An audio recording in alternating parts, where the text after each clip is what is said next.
मी खेळत होते तेवढ्यात डॅडी आले. परत परत घरी जाव म्हणलं तर कुठलंच आडवं आलं. मी दगड उचलायला लागली त्यावर ते पळून गेलं. कामावरून आल्यावर डॅडी थकले होते, त्यांच्यासाठी मी सरबत करायला घेतला.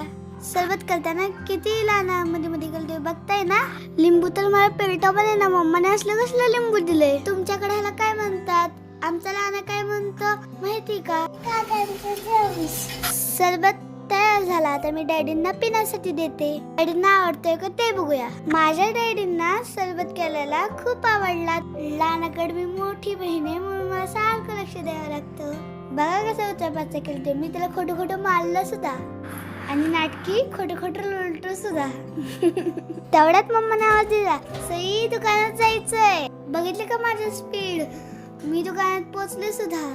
लबाड लांडगा घरी येताच माझी पिशवी बघायला लागला. मी पण नानाकडून त्यासाठी खाऊ आणला होता.